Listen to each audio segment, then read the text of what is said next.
Today, I just want to talk about dreams. Today's a good day to speak on dreams. I just had the most incredible dream yesterday, and I felt like sharing a little about dreams with you guys today. So, I'm in the shower, as you can tell. Just got out of the bath. But I am dressed, though I'm shirtless. Do not worry. My shirt is just wet, so I'm hanging it over here right next to the whiteboard. But I came in here because there's more light in here. And I can talk softly without waking the kids. So let's get to it. Dreams. I have a dream. You have a dream. Martin Luther King had a dream. America has a dream. And yes, God has a dream as well. So let's evaluate dreams and see what dreams, how they, let's just look at them. So at the base, I'm going to start with my dreams, right? I have a dream. My dream is right here. A nice little cylindrical disc representing my dream, right? And maybe you can put a little face to it just to give it a little character. Okay? So, let's say this is the face. And right there, I have a dream. Okay? So, my dream sits right here. Let's assume that it's sitting in my head, right? You have a dream. We all do, right? We've all dreamt we desire to become or to do, or have a desire to become or to do. Our dreams are like, our dreams are, in fact, I've heard a preacher say one time that our dreams are implanted in us as a seed, and or as a yeah. I heard a preacher say something in the vein of, we are seeds and our dreams are in us. So you plant a seed and the seed becomes a tree, right? So the dream is the tree, but it starts as a seed, but the tree is inside the seed. So if that is real, which I believe it is, in fact, because we are just part of nature as everything else in nature, right? So what better analogy to use to make sense of this than to use something in nature? If that is indeed true, that means that your dreams are somewhere here as well, right? I have a dream, you have a dream. Don't worry, I gave you a nice little larger cylinder just for visualization purposes. And it also probably means that, you know, some dreams are bigger than others, I guess, from other people's perspective. But I don't think so. I think that even my dream is to just pick pennies from the ground, it's still a dream, okay? Because I can pick those pennies and do something with it. So long as that, I, yeah. So long as I pick the pennies, I guess. So, or fishing, or anything really. So let's say that that's your dream, and let's say your dream is to be a musician, right? Let's say my dream is to fish,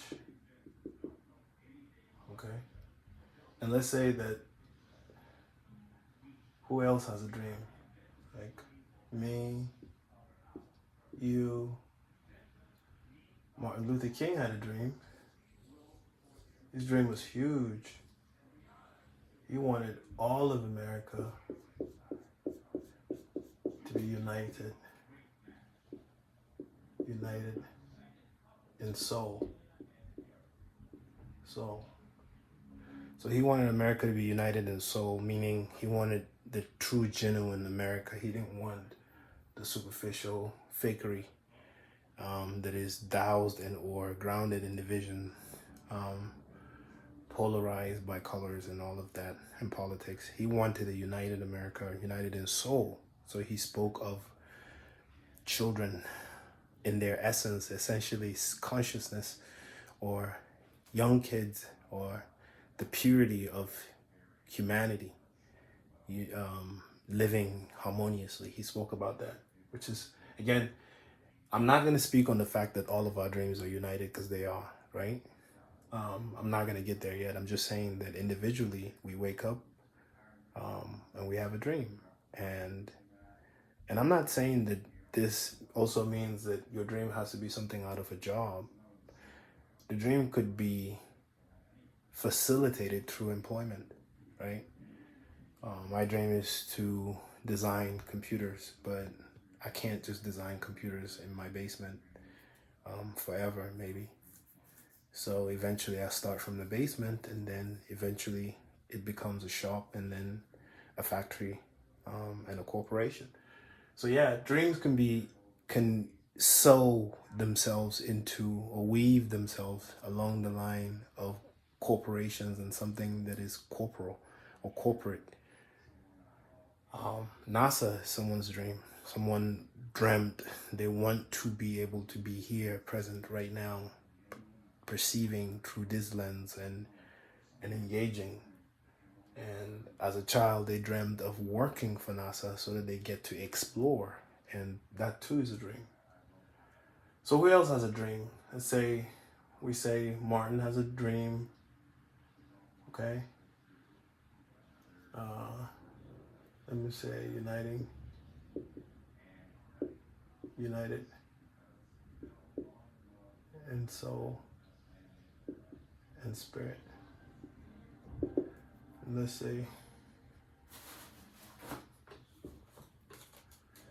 say that this is Martin. Martin, go. So Martin had a dream. Who else has a dream? America is a big dreamer. As a country, as a whole, as a whole economy, as a nation, as everything. America is a huge dreamer. America was established under the foundation or the basis or the foundation of a dream. So let's say this is the United States. This is Martin. Okay, and America's dream. What is America's dream? If I'm to put it out there, I think many of us are familiar with America's dream. America's dream is America's dream is America's dream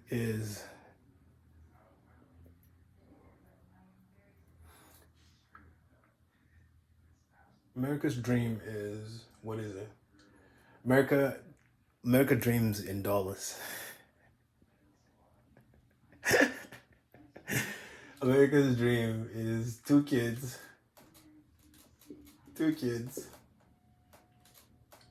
a house, a dog,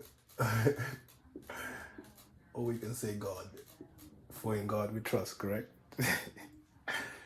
So that's America's dream. Two kids, a house, and a dog. That's what's been sold in America. The American dream. You want to pursuit of what is it? The pursuit of happiness or something of that nature, right?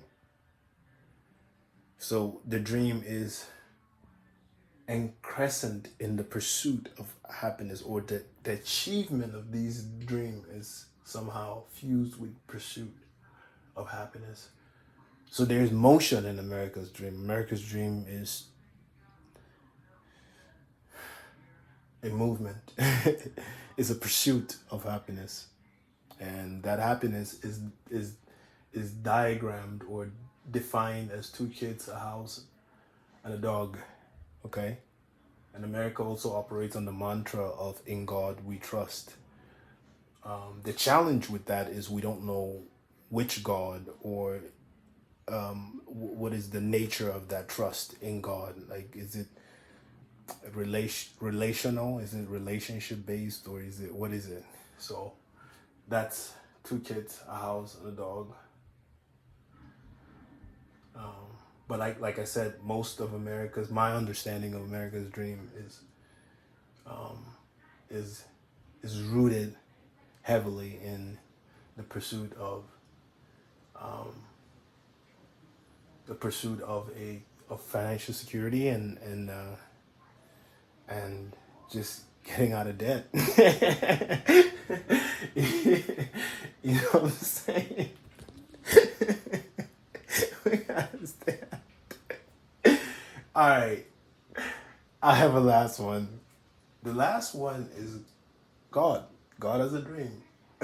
America says in God we trust. So, what is God's dream? God has a huge dream that I guess you could even say God's dream engulfs our dreams.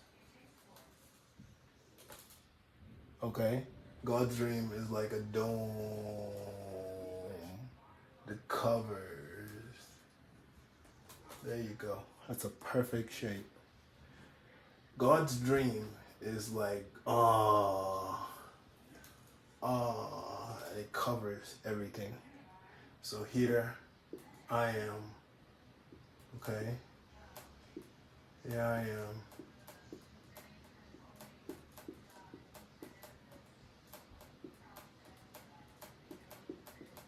Here I am dreaming. Okay? Enjoying my dream. Having a good time. Okay? See me? I did chill for the dream, Abby.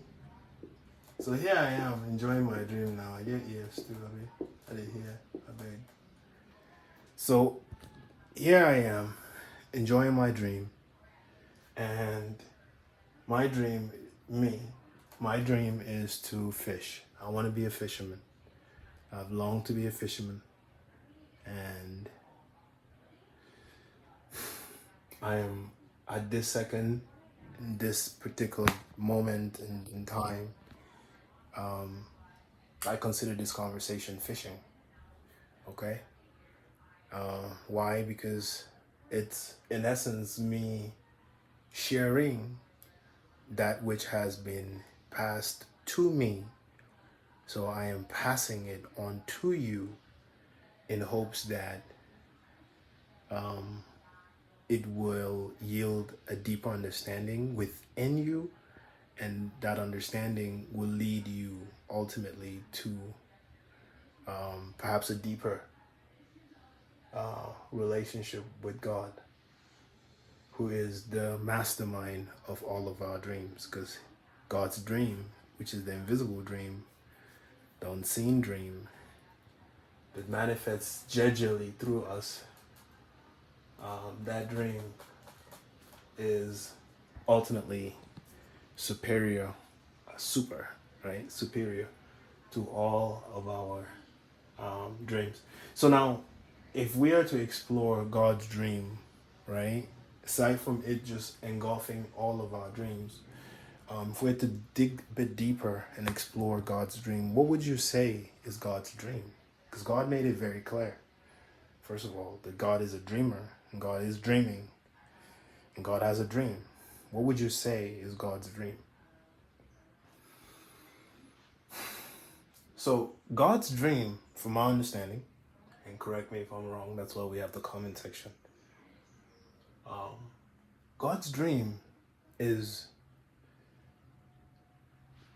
very simple, and actually is fused it's fused in a very popular, powerful prayer that we recite every day. Our Father who art in heaven, hallowed be thy name. Thy kingdom come, thy will be done on earth. That's God's dream right there. The kingdom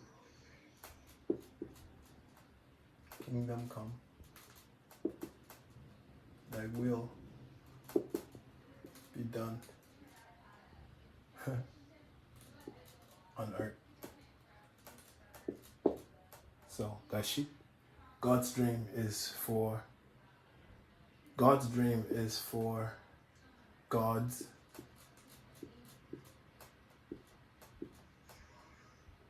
kingdom to come and for God's will to be done on earth. So that's God's dream. God's dream is, in essence, for God's kingdom, thy kingdom, okay? God's kingdom to come to earth. So in essence, if I'm to just surmise what I said or what I read, because what I'm saying is essentially a part of it's a part of the Bible. It's a part of a popular Christian prayer that we all recite, and it just simply says, it looks like he's not happy. I'll let the picture fool you.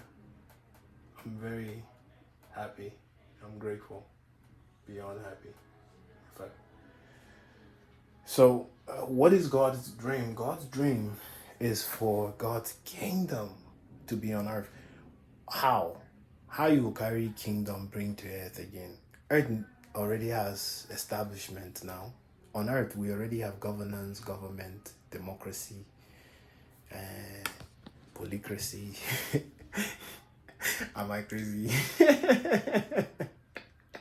God, our kingdom on earth is already established, is it not? We already have everything, do we not? We don't need God again now to come and bring one kingdom inside earth. So what is God's kingdom that God is talking about bringing into earth? God's kingdom is in fact heaven. Heaven on earth is God's dream. In simplicity or in simple terms, heaven on earth is God's dream. God's goal is to create heaven on earth. So many of us look at earth and we say, oh yeah, good and bad,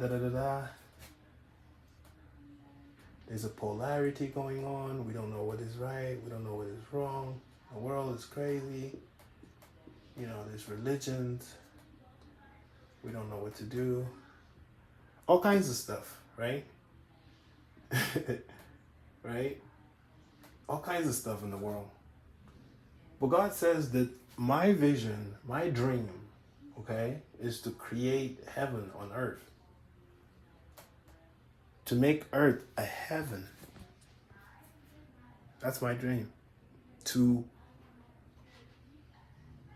walk outside and engage with people as though I am literally on cloud 9. To walk outside and to have conversations with people as though I am in fact in heaven. That's God's dream.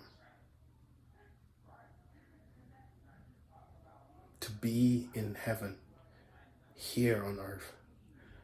To walk in heaven using this body. Not to die and to experience heaven without a body or suit. No. But to make earth a livable heaven. That's God's dream. If earth becomes heaven, ultimately, you don't need to even worry too much about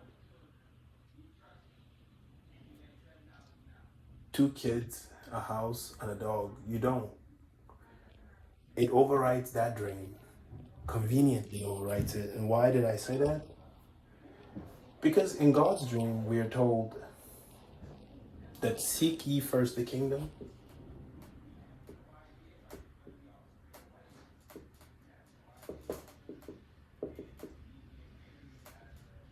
That's what we were told, or we are told in God's dream, that we should seek first the kingdom, the dome. Okay? Seek ye first the dome. When we find the kingdom,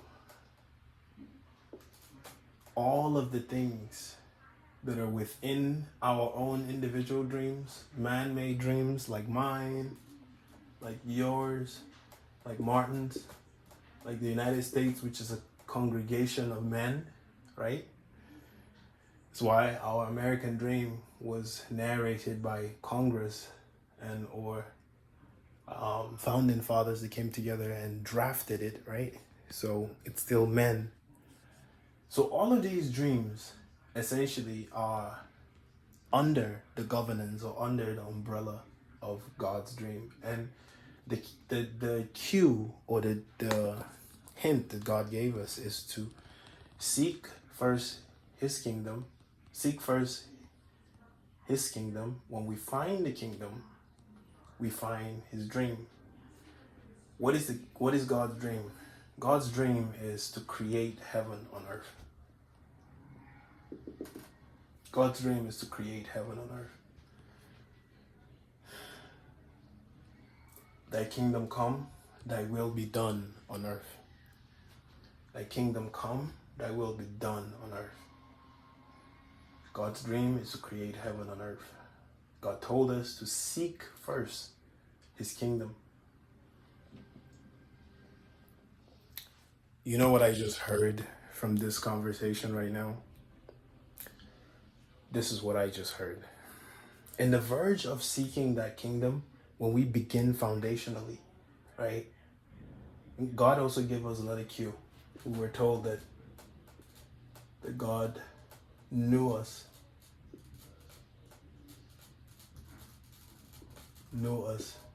before our birth. We're told that God knew us before our birth in Jeremiah, right? And what does that mean? It means that before you could dream, before you had a dream, I'm already aware of you. And in fact, I implanted the dream within you, is what God is saying, right? Meaning, our dreams are essentially a fragment of the larger dream being manifested. Our dream, our individual dreams, since right? Because we're using all of these statements to be able to make a statement. So we search through God's word and we find all of these cues or hints to be able to help us speak with confidence, understanding where God is coming from, or what God meant, or what he means by what he's saying. And what do we understand by this? What I understand by this is,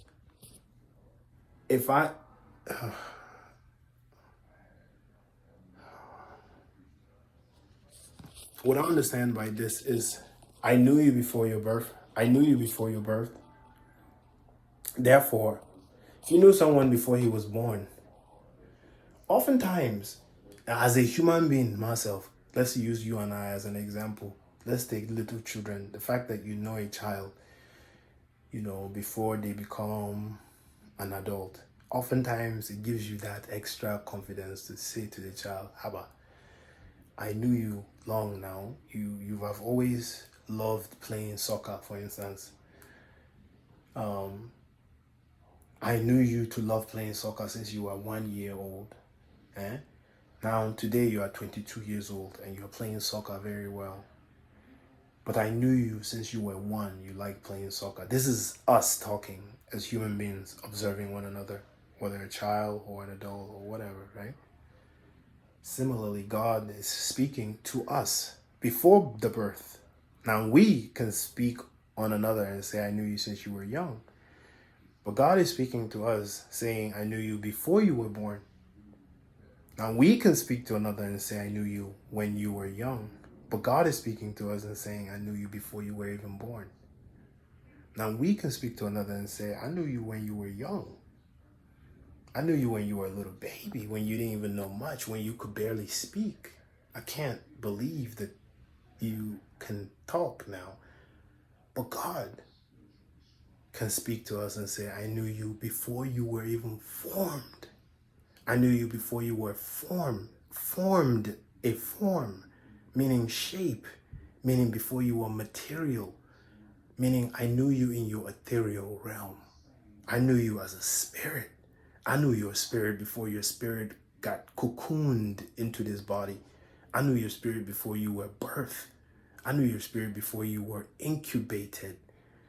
So remember that. Like that's a parentship. That's a partnership. That's a covenant. That's a relationship that for me means the world. It literally is the world. Because God is outside of all of this and saying to me, why is he outside? I'm not just saying what other people say. Well, he's outside, obviously, because he knew me before I even came into time, before I came into form, right? Because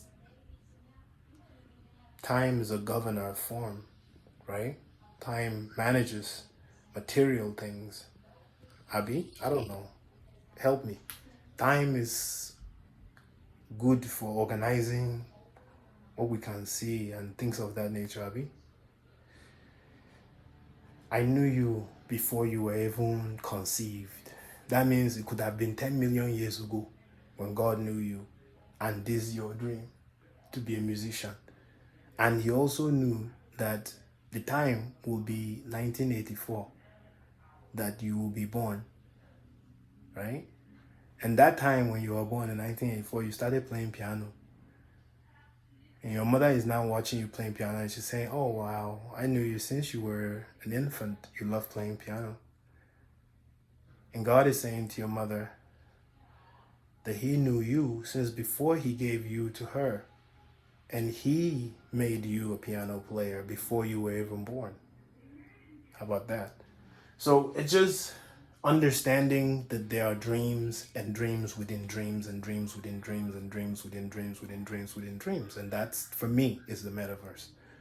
For all of us, if your child can be influenced by you in some format, right? Some manner, whatever form, and somehow their dream spawned into becoming, let's say you were a musician and your child becomes an entertainer of a different subject, like an actor. It's easy to see the connection between that, right? It's easy to see that your child's passion for entertainment descended from your passion for music. It's easy to see the relationship between what you are, what you have, and what you've been given, and what you've been doing, what you've been given, what you are. It's easy to see the relationship between what you are and your child, because clearly your child mirrors you and or will mirror you at a junction and or will adopt and take on elements of you. So I say that to say we operate in dreams, within dreams, just like a Russian doll. In Hausa, the Bahaushe yana da magana, Bahaushe yake ce karin magana shine wani yana wan wani rakumi yana wan doki. Ma'ana, within everything there is a bigger thing. Within everything there's a bigger thing. We are living in a dream within a dream within a dream within a dream within a dream within a dream within a dream within a dream within a dream. And ultimately, the forebearer, the forefather, the founder of this dream is God. And God's dream is superior to all dreams. And that's why we yield to God's dream. That's why, for me, right, if I'm to crescent this as an I, right, I am Adam. What is my dream? As Adam, my dream is what dream was implanted in me before I even knew self, or before I could even understand what or who I am. And that dream was implanted by God. So I came into the world and I personally had to go through so much scavenging and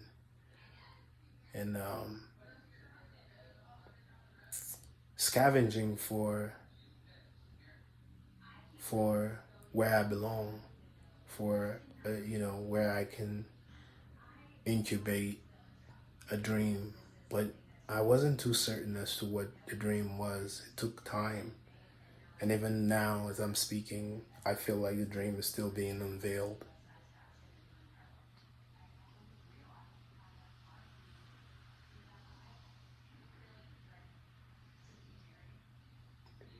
By faith, I was able to connect my dream to God's dream for me. By faith, I was able to connect my dream to God's dream for me. And when that happened, I realized that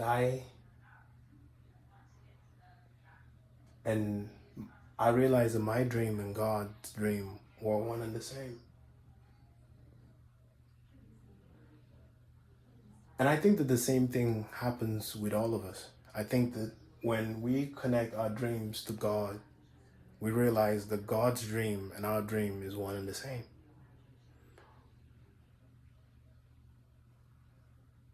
And when that happens, it's a great relief because it really it really brings us to that place of true fulfillment where we know that we are doing that which we're designed to do, that we're being that which we're designed to be, meaning we're living in essence. We're living in the center of the imagination that brought us into fruition to begin with, and the imagination that is still driving us. So, as I live in this world, my objective, my goal is to remind myself of my relationship, the relationship between my dream and God's dream. My goal is to not live in any of these dreams, to not be a slave to American dream, to not be a slave to my dream or your dream or Martin's dream, but to be a slave to God's dream. That's my goal, to be a slave to God's dream. I like the idea of slaving for God. I like that idea. I know that the word slave is kind of derogatory given our history, but I like the concept of me being, and I'm not speaking that for you. I'm only speaking for myself. I'm sharing as it's coming to me, but I like the idea of me being a slave to God's dream. And the reason is not some religious waruzu or whatever. I like the feeling of knowing that it's like a corn, and you're growing as a corn, and you realize that, you're not growing properly, right? And you start asking yourself, why is it that all the other corns around me seem to be growing straight, but I'm bending, almost like I'm lacking sunlight. So eventually, you connect, you remember, and you lift your head up, and suddenly you realize the sun has always been there, and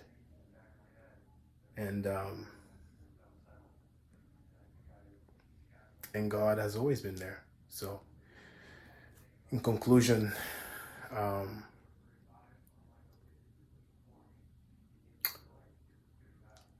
I'm grateful that God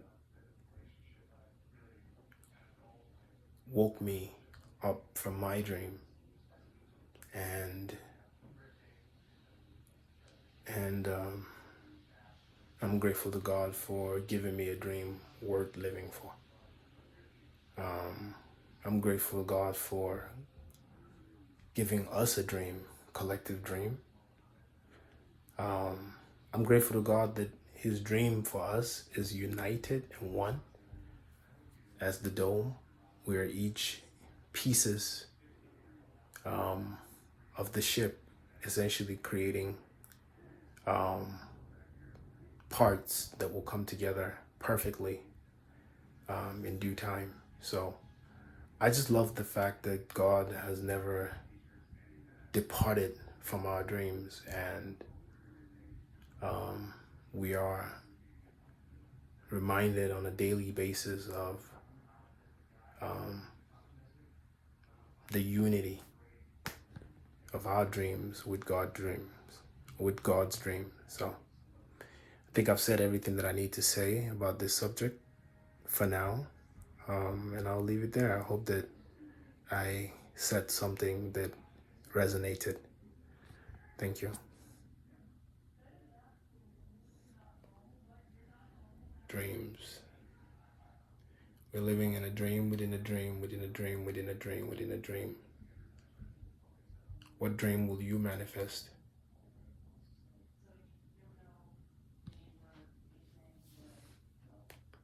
God's dream is the ultimate dream. And our dream is God's dream. It's just pieces of God's dream.